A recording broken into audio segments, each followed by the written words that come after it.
The stress and anger is the two elements that we need to basically handle. And what is stress? So stress is primarily a response to some kind of a pressure or threat that we basically undergo in our daily lives, and typically causes tension. So you would see some tightness in your body, and that's the basic essence of a trigger that we call as a stress trigger. And a prolonged stress that would come into a picture, say for example, if it is coming in time and again, it might also affect your health. Saying that yes, stress can affect your health, if you are aware, yes, it can affect your health.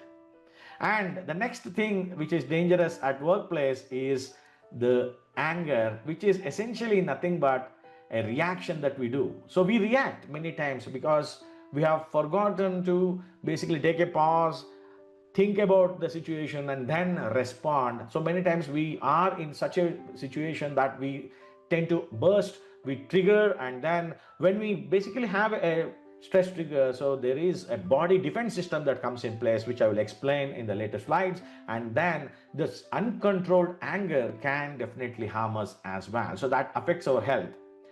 So these are some of the statistics that we have seen in the recent past. What is the impact of stress at workplace? So 66% of American employees report burnout, for instance. And then we have nearly 17 million workdays lost in UK, for example, because of stress, depression, anxiety. So these are some of the typical problems that we are seeing. And also 62% of Indian employees face work-related stress. And these are all alarming reports that we are seeing about stress, which is reported worldwide. In addition to this, we have some reports on anger. So 34% of Indian employees report experiencing daily anger. So this is something which is quite alarming. And then you could see that because of anger related issues, US businesses lose around 64 billion annually, which is also another impact that we could see. And 86% of employees are struggling, and they're not in a mood to go to work at all, and a lot of attrition, etc., that is basically coming in because of anger in the workplace. So how many of you like get up in the morning and you are supercharged, say yes, I have some task to do at office, I want to go? How many of you like basically feel that a morning will come in, say, where you are charged to go? Because many times we feel like, oh, I have to do this activity, I am doing this, I have to attend this particular meeting, etc. So these are the things which will boil down to various stress and result in anger. So that's a basic problem that we are trying to face. So how does this basically trigger? For example, let us say you have a meeting, all right? I have a meeting at 10 o'clock and I get delayed, say for some reason, and I leave my home at 9:30, and I have a long drive to my office and there is some traffic jam, so that can trigger some kind of a stress. Have you experienced the stress when you're commuting? It need not be actually in the workplace.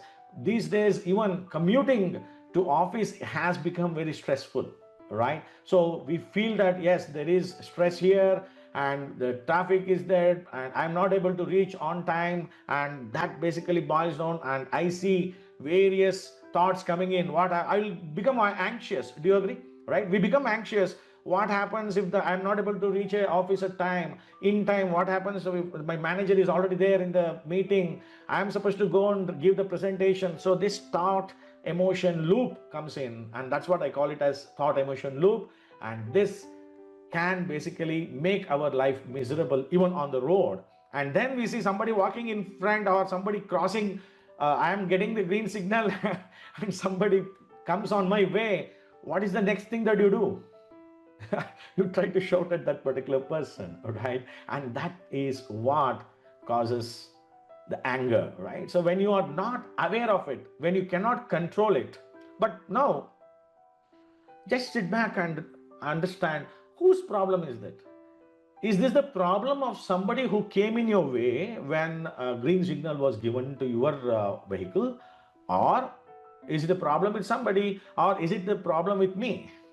It was me. Do you agree? Because I was late for some reason. Maybe I should have planned, I should have anticipated traffic. So if I bring that awareness, this is what awareness is all about. So if I bring that awareness much in earlier, I will be more careful, and I will plan my time in such a way that I will leave. If I take half an hour to reach office, probably for an important meeting, I will basically leave maybe 45 minutes earlier or even 1 hour earlier. I'm okay to spend 10 minutes there in the office, but I want to reach there without having any tension or without having any stress. Do you agree?